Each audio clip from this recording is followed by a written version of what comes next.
trap phone ringing. Hey yo, I'm really modest, but let's be honest, your boy the hottest. The flow is on God level, I'm sleeping with a goddess. Trust the process, we made it out the projects. My niggas made them pie stretch, legends with the Pyrex. When you living a lie, the truth is hard to digest. For some, an everyday struggle, that's word to complex. And Shakur, right at home. Yes, sir. About to get a little up close and personal with my guy. Behind the beats, behind the bars.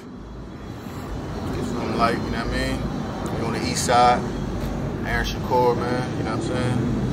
UFO vibes. Shakur world. Hey Shakur, straight raw, nigga, that's a fact. No fear, I go anywhere in the debt. Can you speak on exactly how you got the name Aaron Shakur? How I got the name Shakur? Yeah, I used to go by a different rap name. Like a lot of niggas in the street, they know me as Cash. You know what I'm saying? So I was going by Cash at one point in time when I was rapping. They say behind every great man is a pack of haters. I see you niggas in my rear view. Let's go. These niggas hating on me, but I just brush my shoulders off. Yeah. These niggas hating on me, but I just brush my shoulders off. At a point in my life when I was making certain changes in my life, you know what I'm saying, dietary changes, just going through an evolution, I decided to change my rap name and shit. And so the name I chose was Aaron Shakur. Aaron being my first name, you know what I'm saying? Legally, my mom named me Aaron. You know, that got biblical ties and shit like that. And so I chose the name Shakur strictly for the strength of the name. Like I feel like, especially in America, you know, that shit strike fear when you mention that name Shakur, man. And so I wanted to not only pay respect to the big homie Tupac, Free Mutulu, rest in peace to Afeni, and shout out to Asada, man, over there in Cuba. I feel like I'm carrying on the legacy in some small way. Like, in no way, shape, form, I'm trying to compare myself to Tupac, but he dead and gone, you know what I'm saying? He ain't had no children, you dig what I'm saying? So I feel like somebody gotta keep that name going, and why not be me? American made, turned us into niggas from slaves, but we the gods. You know what I mean? I definitely believe this hip hop shit. This hip hop shit is, to me, it's more than just music. It's like a way of life. Motherfucking fashion, it's the lingo, the slang, the motherfucking music, everything, man. It's like a melting pot of everything. And I feel like being an 80s baby, I was born in 85. And so I was born in the crack era. And I was raised in the 90s, which is considered the golden era of hip hop. You know what I'm saying? So I come from a rich motherfucking soil. I cock the strap back and let freedom ring. I'm Django when the can go. Trespassing where they said we can't go. My life is like a movie, nigga. Fandango. How long you been creating music, like as an amateur? Meaning like, you know, before this whole streaming thing came along, and how long have you been creating music as far as professionally, as far as getting paid for it?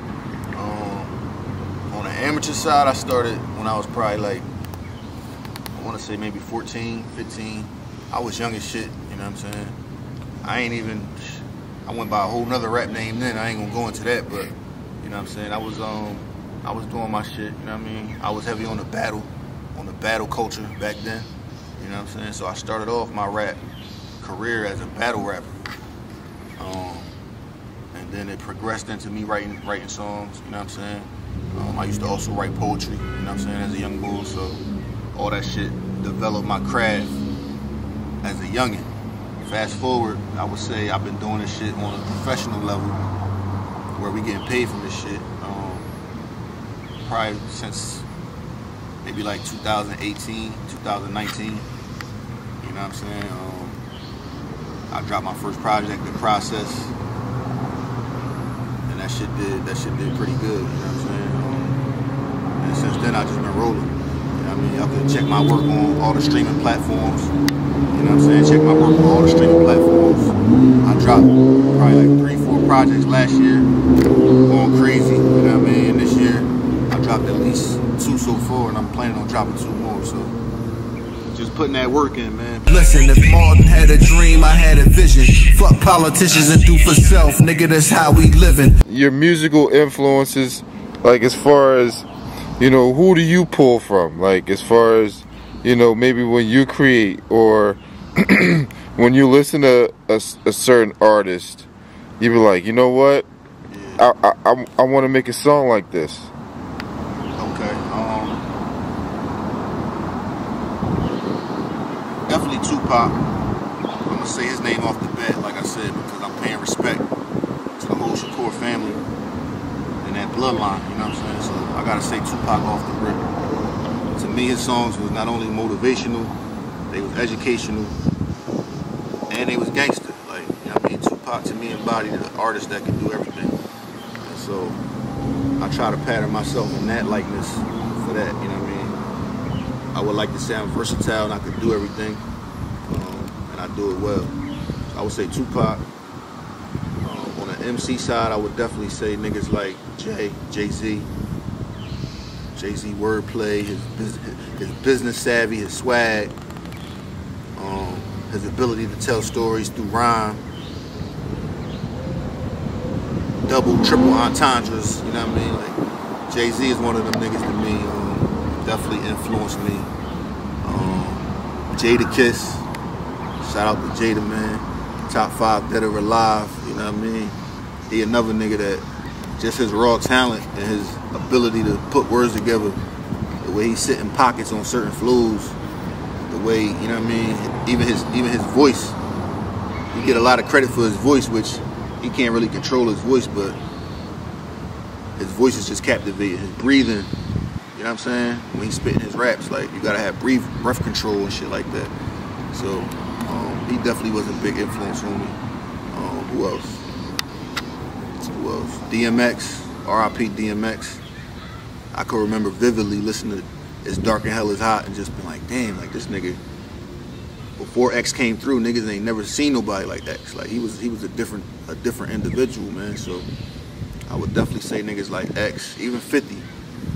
50 Cent to me is a nigga that's, you know, he underrated on the rap tip, but 50 get busy, man. Like 50 was under Jam Master Jay, learning the game, learning how to write songs, learning how to form his bars, like, so structurally, sound-wise, 50 got it, man. Like, a lot of niggas don't give 50 his credit. 50 is a hit maker, man. He's a song creator. And on top of that, like I said, like with Jay, he got business savvy, he got the swag, you know what I mean? He got the image, he had everything. So these is just a handful of people. I mean, I could talk about rap all day, but these is a handful of people that definitely influenced me, motivated me, molded me, you know what I'm saying? 2020, my third eye. I got you niggas in the bird's eye view. Elevated position, your brain's blue. Rap lottery. And you had your choice of, you know, your first 3 draft picks of who you would collab with on the song. Who would you want to work with in the future? Damn. Top 3? Yeah. I'm gonna give y'all my top 3 and then I'm gonna give y'all my realistic 3. Okay. The top 3 ain't really that realistic right now. And I deal in reality, you know what I'm saying? So I'm gonna say Jay-Z. Okay. What's the odds of me getting the J verse right now? I would love to hold Hov, man. Holla at me, Hov. Stop playing, man. All right. Niggas in Camden fuck with you, man. I would say Hov. I would say Nas. And I would say number 3, Kendrick Lamar. Fuck y'all up with that one. Those are my top 3 unrealistic features right now. I'm gonna give y'all some realistic Jones right now. I would want a feature right now with Benny the Butcher. My boy on a fucking crazy tear right now. You know what I'm saying? And like I said, the type music he make and the type music I make, that shit fall right in line. So that would be easy to make happen. I would definitely love to do something with the OG Jadakiss. Jadakiss is one of them niggas who I know from experience don't have a problem reaching back and doing records with niggas that don't have the buzz that he got. You know what I'm saying? So he one of them niggas that if the bread right, if the song right, if the vibe right, Kiss might do that shit. You know what I'm saying? So that's something that, you know, that's foreseeable in the near future, man. My boy Kiss, man. And Kiss be coming to Camden, man. Shout out to D Block, man. The whole motherfucking Locks. Kiss be in the city, man. So that's number 2. Number 3, shout out my boy Leak Moss from Philly, man. AR Ad brother, man. He a dope spitter, man. I had jumped in one of his challenges recently. He had a rap challenge going on the gram and shit. I jumped on that shit, burnt it down, and them niggas shouted me out on they live. So shout out to Leak Moss, shout out to Rock. I think that's foreseeable too, man. I could do some shit with Leak in the near future. He got some hard shit, you know what I mean? I feel like that'd be a good look, man.